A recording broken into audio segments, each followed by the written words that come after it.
15 अगस्त 1947 हमारा देश हो जाता है आजाद और हमें मिलता है अपना देश, अपना तंत्र। आप सभी को भारतीय नववर्ष की बहुत बहुत शुभकामनाएं। विक्रम संवत 2079 अनन्यतम शुभकामनाएं आप सभी को। मैं हूं निधीश गोयल और आप देख रहे हैं जम्बू टॉक्स, हमारा यूट्यूब चैनल, जहां पर देश और धर्म से जुड़ी हुई नई नई जानकारियां लगातार आपको देने की हम प्रयास करते हैं, हम कोशिश करते हैं।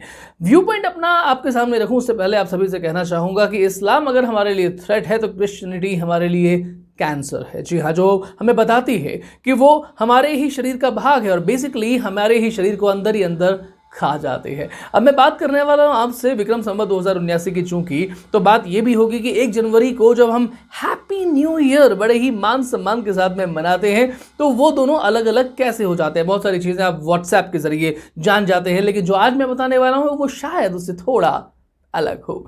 तो पॉइंट यहां पर यह आता है कि अगर चैत्र शुक्ल प्रतिपदा को हम भारतीय नववर्ष मनाते हैं, कोई दूसरी चीज अभारतीय डेफिनेटली हो जाती है। लेकिन अभारतीय अगर कोई चीज हो तो इसका मतलब ये नहीं है कि वो अवैज्ञानिक भी हो। चलिए फर्ज करता हूं कि अगर आप किसी दूसरे शहर में जा रहे हैं और गलती से आपका मोबाइल आपके पास में नहीं है, आपकी कलाई पर घड़ी भी नहीं बंधी हुई है, ऐसे में अगर आपने किसी से पूछा कि भैया टाइम कितना हुआ है और अगले ने बोला 3 बजे हैं, ठीक है, लेकिन पड़ोस वाले ने बोला नहीं नहीं 2:45 बजे है, आप चकरा जाते हैं। और उसके बाद में अड़ोस वाला बोलता है कि 3:15 बजे, तो आप यही पूछेंगे ना भैया पागल हो क्या, एक जना बोल रहा है 2:45, एक बोल रहा है 3:15, एक बोल रहा है 3, आखिर टाइम क्या हुआ है? तो वो बोलेगा सर मैं ग्रेगोरियन कैलेंडर हूं, दूसरा बोलेगा सर मैं जूलियन कैलेंडर हूं, और तीसरा बोलेगा सर मैं रोमन कैलेंडर हूं। तब आपको लगेगा भैया हमारे यहाँ भी विक्रम संवत होता है, हमारे यहाँ भी शक संवत होता है, युधिष्ठिर संवत होता है, कली संवत होता है, यानी कि हमारे जो सम्राट चक्रवर्ती हुए हैं उन्होंने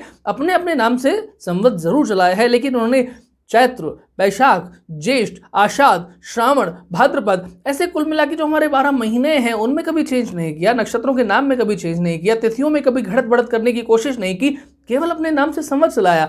अब आपको एक मुद्दे की बात बढ़िया सी बताता हूं। 700 BC तक, जी हां 700 ईसा पूर्व, यहां तक किसी भी तरीके का जनवरी फरवरी रोमन कैलेंडर में नहीं देखा जाता है, यानी कुल मिलाकर के 10 महीने हुआ करते थे 700 BC। उसके बाद में एक व्यक्ति आता है जिन्हें हम सेकंड किंग ऑफ रोम कहते हैं। अब वो रोम जो है वो जनवरी और फरवरी इसमें ऐड करते हैं तो अब 12 महीने हो जाते हैं। अब मैं आपको ये नहीं बताऊंगा कि जनवरी फरवरी ये नाम जो है वो किन राजाओं के नाम से लिखे गए, वो आप व्हाट्सएप में लगातार देख पाएंगे। लेकिन हाँ, मार्च जो है, ये मार्च कैसे आया ये मैं आपको जरूर बताऊंगा। लेकिन अभी अब 700 BC second king of Rome, उन्होंने 2 नए महीने इंट्रोड्यूस किए जो होते हैं जनवरी और फरवरी। देन ये सिलसिला आगे बढ़ता है 46 BC तक, जब तक तब वहां पर आते हैं जूलियन सीजर, जिनके नाम से जूलियन कैलेंडर आता है, और वो कहते हैं कि भैया बहुत हुआ यार, मतलब ये लोग चलाए जा रहे हैं अपनी अपनी और हमें भी कुछ करना चाहिए। तो वो रोमन कैलेंडर में कुछ रिफॉर्म करते हैं और फाइनली देते हैं कि ये एक कैलेंडर वर्ष जो है वो 365 सही 1/4 दिन का होने वाला है। महीनों में कोई फर्क नहीं होगा, जनवरी से लेकर दिसंबर तक चलेंगे, लेकिन समय में 3 से 3.25, 3.25 से 3.5, 3.25 ऐसा उन्होंने कर दिया। 365 सही 1/4 जूलियन कैलेंडर इसे कहा गया।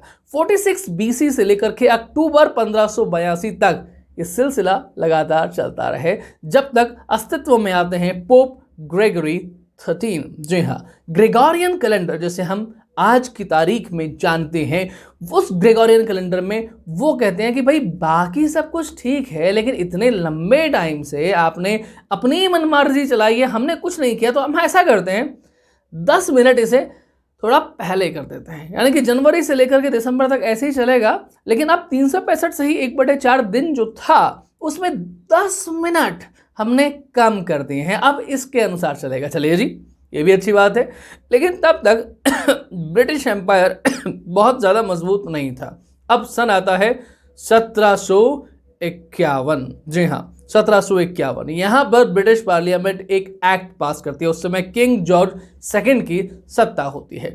वो कहते हैं कि भैया इन सब ने सब कुछ कर दिया, मैं क्या करूं? तब 1751 में ब्रिटिश पार्लियामेंट में एक्ट पास किया जाता है, बिल पास किया जाता है, और वहां पर ये कहते हैं कि भैया बिल महीने उतने ही रहेंगे, 365 से 1/4 दिन रहेंगे, 10 मिनट कम लेकर के, जो ग्रेगोरियन कैलेंडर के अकॉर्डिंगली होता है। लेकिन लेकिन यहां पर एक महत्वपूर्ण बिंदु अस्तित्व में आता है। वो कहते हैं कि अब तक जो मार्च के महीने में, जी हाँ ध्यान से सुनिएगा, मार्च के महीने में नववर्ष मनाया जाता था, अब वो नववर्ष 31 दिसंबर की आधी रात के बाद यानी कि 1 जनवरी से शुरू होगा। ये एक बड़ा पॉइंट है।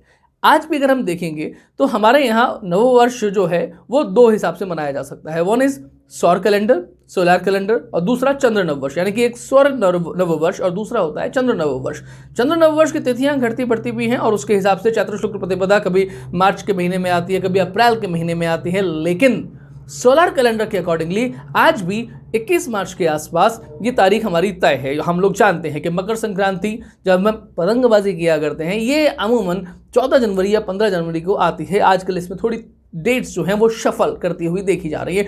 ऑन द टाइम 1751 से पहले तक पूरी क्रिश्चियनिटी इसी अनुसार चीज़ें मनाया करती थी, यानी कि मार्च के महीने में, और इसीलिए ये महीना मार्च कहा गया। मार्च दैट इज स्टेप आउट, यानी कि आपने सुना होगा कि मार्च परेड की जाए, सैनिकों आप मार्च करिए, तो मार्च दैट इज स्टेप आउट, यानी कि एक नया वर्ष आपके सामने है। और आज भी वहाँ इवन क्रिश्चियन कंट्रीज में बहुत सारी बातें जब कही जाती हैं तब ये भी कहा जाता है कि नया वर्ष जो है आपके लिए रंग लेकर के आए, because this is the season of spring. हम जानते हैं कि ये वसंत का महीना है, चैत्र बैशाख, चैत्र शुक्ल ज्येष्ठ आषाढ़ जिसको हम लोग कहते हैं। So the point is like, जो मैं यहाँ आपको समझाना चाह रहा हूँ, मैं आपको बताना चाह रहा हूँ कि किस तरीके से एक भारतीय चीज़ को हमने पर्टिकुलरली अपना मान लिया और भारतीय चीज़ को हमने साइड में फेंक दिया। हमने कहा कि 15 अगस्त 1947 देश आज़ाद होता है, देश का अपना तंत्र होता है, लेकिन हमने तंत्र उनका माना। और आपको ये भी बताता चलूँ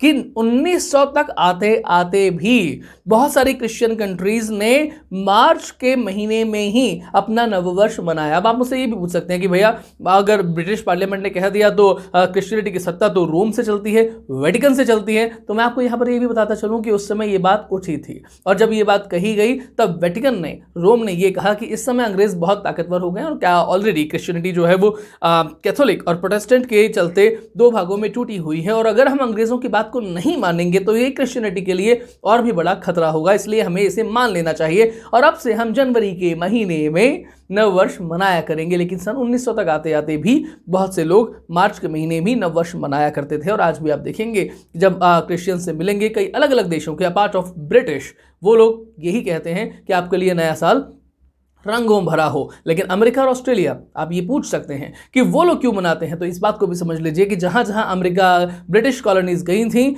वहां वहां आज भी ये चीज़ चल रही है, और जहां ब्रिटिश कॉलोनीज नहीं गई थी वहां आज भी अपने अपने देश के हिसाब से अपना अपना नववर्ष मनाया जाता है। और वैसे भी आपको बताता चलूँ कि चाहे अमेरिका हो या फिर ऑस्ट्रेलिया हो, ये दोनों विकसित देश हैं, लेकिन दोनों देशों की भाषा आज भी अंग्रेजी है, शुरुआत से लेकर के अब तक। और मेजरली यहाँ पर जो लोग रहा करते हैं वो भी क्रिश्चियन ही रहा करते हैं। तो अब आप समझ गए होंगे कि किस कारण से जनवरी के महीने में, आप सोच लीजिए कुल मिलाकर के 1751 से, यानी कि 1752 से मनाया गया, 1751 में लॉ पास हुआ था, तब से लेकर के अब तक 270 साल हुए हैं, महज 270 साल हुए हैं। 2022 हम रन कर रहे हैं, जबकि जनवरी के महीने से ये नया वर्ष मनाना शुरू हुआ है। आप सोचिएगा कि चैत्र शुक्ल प्रतिपदा हजारों साल हो गए हैं। ना हम लोगों ने 46 BC की बात की, ना हम लोगों ने 700 BC की बात की, ना हमने ग्रेगोरियन कैलेंडर की बात की, ना हमने 1751 की बात की। हमने चाहे बात शक संवत की हो, विक्रम संवत की हो, कलि संवत की हो, युधिष्ठिर संवत की हो, लेकिन